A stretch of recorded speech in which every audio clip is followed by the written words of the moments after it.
Donc, dans le cahier de vie, je vous ai mis une petite feuille qui récapitule un petit peu tout ce que l'on a appris jusqu'au mois de janvier. Donc, je vais découper les étiquettes et on se retrouve juste après.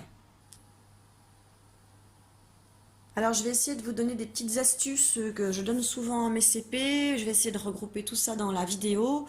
Excusez-moi si c'est un petit peu tout emmêlé.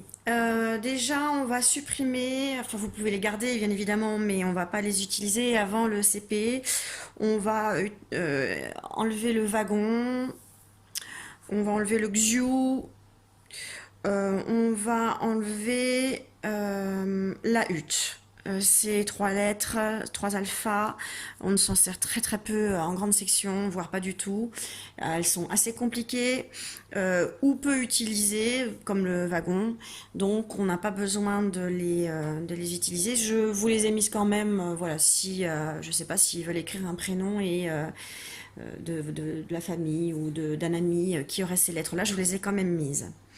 Ensuite, on va passer aux voyelles.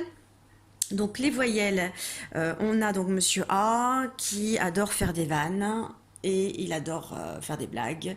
Il utilise sa canne qu'il met à l'envers et il fait ha ha ha ha. Donc on entend bien le A. Il est important Monsieur A parce que c'est un alpha voyelle. Donc je vais vous présenter déjà toutes les voyelles et c'est un alpha qui sait se défendre. Donc par exemple pour se défendre, il va donner des coups de canne sur quelqu'un si on vient l'embêter. Ça sera important pour la suite. Je vous en ai mis trois parce que, bon, voilà, il y a des mots où on utilise beaucoup de A comme ananas.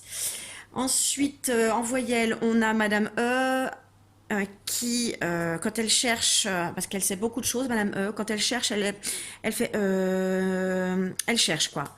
Quand elle ne sait pas, elle se tait, hein, donc on ne l'entend pas, comme à la fin de porte. Il y a un E, mais on ne l'entend pas, on ne dit pas une porte. Ensuite, Madame euh, quand elle a une idée, elle a un petit accent qui se lève et ça lui permet de faire «Eh, mais j'ai une idée!» Et donc, du coup, quand on voit l'accent qui se lève, on sait que c'est Madame Eh. J'en ai mis deux aussi. Pour Madame E, il y a des fois, elle est toute bête. Elle met son accent à l'envers. Donc, du coup, ça fait Eh. Et on a aussi, quand elle met son petit chapeau au-dessus de sa tête, l'accent circonflexe. Effectivement, elle est toute bête également. Donc les edges, c'est pareil, je vous les ai mis, mais on les utilise pas beaucoup en grande section. Bon, je vous les ai mis quand même. S'ils veulent écrire des mots où il y aurait un « et », au moins vous avez les étiquettes. On passe à Madame I. Donc, alors, Madame E ne sait pas se défendre et Madame I non plus. Elles n'ont pas de pouvoir particulier. Donc, Madame I, elle a juste sa petite patate au-dessus de la tête et elle rigole beaucoup. Elle fait hi hi hi hi. Voilà, donc du coup, elle aime bien, elle a sa patate au-dessus de la tête et ça la fait rire. Monsieur O, donc Monsieur O, je vous ai pas mis les deux étiquettes du haut parce que ça va plus les embarrasser qu'autre chose. L'autre étiquette du haut, c'est Monsieur O qui fait un petit peu la tête. Alors là, il fait oh parce qu'il trouve que sa bulle est très belle, donc il l'admire, il fait oh. Par contre, quand elle éclate, il fait oh. Et donc on va percevoir les deux O de, par exemple, de domino où là il admire la bulle, ou de porte. On ne dit pas une porte, on ne dit pas un domino. Donc le O a deux sons, mais bon voilà, je vous en ai mis qu'un. Si dans un mot vous entendez plutôt le O, faites la tête en le faisant. Oh, pour qu'il comprenne que c'est le O, mais qui est déçu parce que sa bulle a éclaté.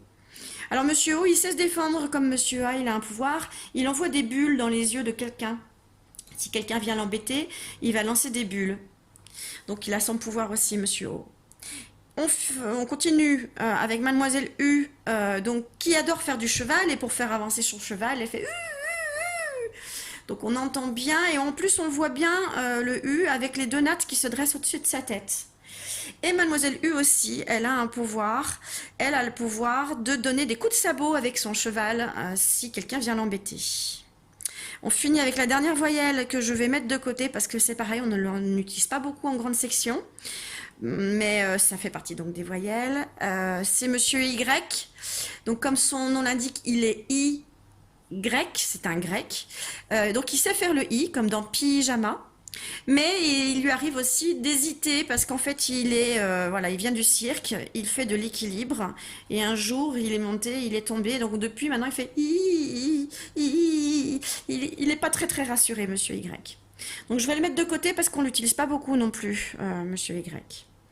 Donc, maintenant que je vous ai expliqué le pouvoir de certains alpha voyelles, bien insister aux enfants, enfin auprès de votre enfant, les voyelles et les consonnes. Donc les voyelles, ce sont tous les monsieur, les madame et mademoiselle. Monsieur A, monsieur O, madame E, madame I, mademoiselle U et monsieur Y.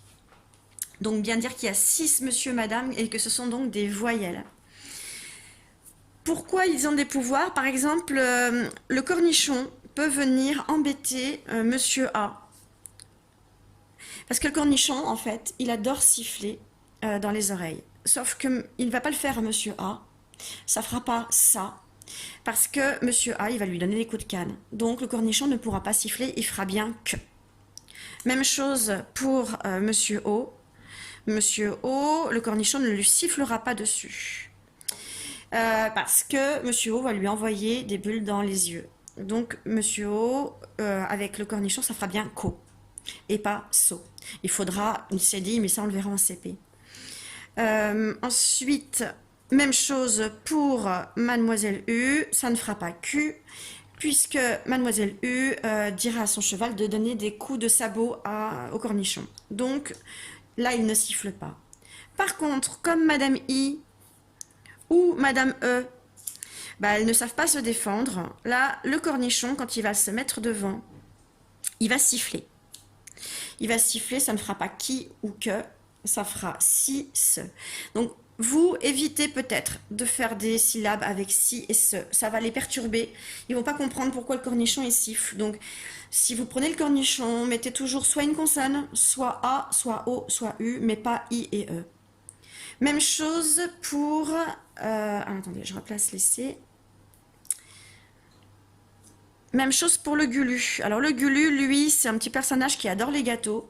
Et il fait gâteau. Il adore le gâteau. Et même chose avec Madame I ou avec Madame E. Il va gicler. Il adore faire comme le jet d'eau qui se trouve ici. Le jet d'eau, il gicle. Il fait de jet d'eau. Et le Gulu adore faire gicler, sauf que Madame I, elle ne sait pas se défendre, donc ça va bien faire J. Avec Madame E, elle ne sait pas se défendre, ça va faire je. Ça ne fera pas gui, ge. Encore une fois, évitez de faire des mots avec J et je. Donc, le Gulu avec A, ça va faire ga, avec O, ça va faire go, avec U, ça va faire gu. Avec E et I, on ne le fait pas. Donc, ça, c'est les premières choses. Et alors, il y a bien évidemment le son que, qui peut être fait par le cornichon, le kangourou et la quille. Alors, déjà, le kangourou, on ne l'utilise pas souvent, donc on le met également de côté. Pas trop besoin de leur donner, à moins qu'ils veulent écrire kangourou, et à ce moment-là, vous pouvez leur donner le que. Ensuite, la quille. Alors, j'explique souvent à mes CP et mes grandes sections écoutent souvent, donc ils doivent savoir que la quille, souvent, il y a Mademoiselle U à côté. Et la quille pose tout le temps des questions à Mademoiselle I. Et qui tu prends avec toi sur ton cheval? Et qu'est-ce que tu fais? Et pourquoi? Il y a toujours le qui, que, quand, quoi. Sauf que Mademoiselle U, elle en a marre de répondre à ces questions. Donc, du coup, elle devient toute grise et on ne l'entend plus. Du coup, ça ne fera pas Q. Ça fera K avec la lettre d'après. Par exemple, que ou qui.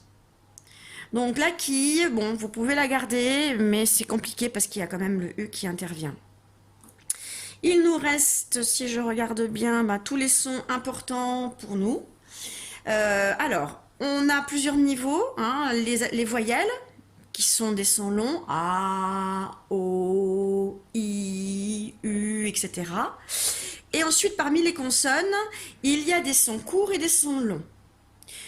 Alors déjà, je n'ai pas précisé, mais il y a le chat. Vous pouvez préciser à votre enfant que le chat est fait du cornichon, du cornichon qui représente en fait sa queue, et de la hutte qui représente le corps du chat. Donc dire que ces deux sons en fait fusionnent pour faire le chat qui chuchote. Il fait ch. Donc, si on veut écrire un nom, par exemple le chaton, bah, on va utiliser ch et après le a pour faire chat. Donc, les sons longs, bah, le ch, le v, le r, l, f, j, n, z et le ch. J'ai oublié le n et le m. Donc on a quand même pas mal de consonnes longues qui nous permettent, non je l'avais déjà mis le n, qui nous permettent de faire des sons, des syllabes assez faciles. Si on associe à une voyelle, ça va être assez facile de les fusionner. Attention, je ne veux pas qu'elle lise v, a. Ils se sont arrêtés. Non, ça ne va pas. Il faut que ça fasse v, va. Un petit peu comme s'il se transformait. Le vent va se transformer en A. Ma bouche doit se transformer en A. Va. Il faut que j'ouvre ma bouche, mais il ne faut pas que mon souffle s'arrête. Si je fais A, mon souffle s'est arrêté, ça ne va pas. Je ne dis pas une valise, je dis une valise. Donc bien insister sur ça, car souvent les enfants pensent qu'ils savent lire, mais non, il faut vraiment qu'ils fusionnent les deux sons. Une fois qu'on aura bien vu ces sons-là, on peut faire l'inverse, c'est-à-dire de faire ave, al, af, qui est aussi un petit peu compliqué. Quand c'est bien vu, on passe à ce moment-là au son court. Donc on peut laisser les sons longs, mais on rajoute les sons courts. Donc t, t.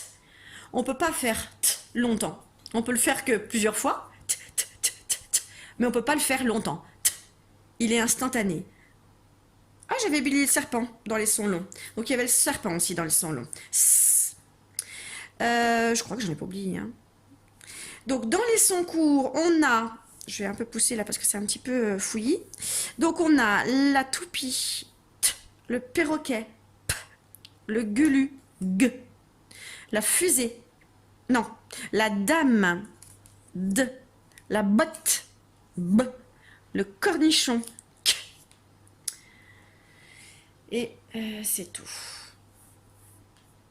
Voilà, donc là, on a les sons courts, ce qui est plus compliqué parce que pour faire d, d, da, il faut à un moment que l'enfant comprenne qu'il faut accrocher le da, le d et le a. C'est ça qui est compliqué. Souvent, ils font d, a. Et c'est très compliqué. Donc voilà, s'entraîner. Une fois qu'on aura fait ça, pareil, on peut faire l'inverse. Par exemple, faire ab, ba, ab.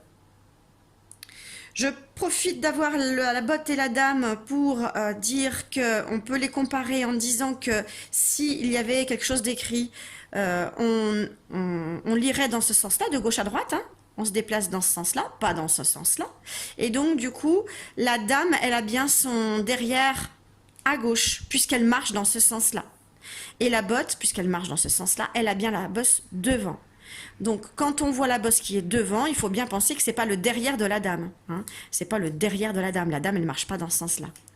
Donc, bien faire comprendre à l'enfant qu'on lit dans ce sens-là et que si le ventre, il est de ce côté-là, c'est plutôt la bosse de la botte et pas les fesses de la dame. On a un petit truc aussi, c'est de faire BD. Dans l'alphabet, B vient avant le D. On a bien la botte avec sa bosse et la dame avec son derrière, BD. Dans le même style, on a dans l'alphabet PQ, PQ, BD, PQ. Donc si un enfant a un doute, on peut se servir de ses mains, puisque pour le coup, elles sont bien faites. Est-ce que j'ai fini? Oui, je pense que j'ai à peu près tout dit. Amusez-vous, prenez du plaisir, n'hésitez pas.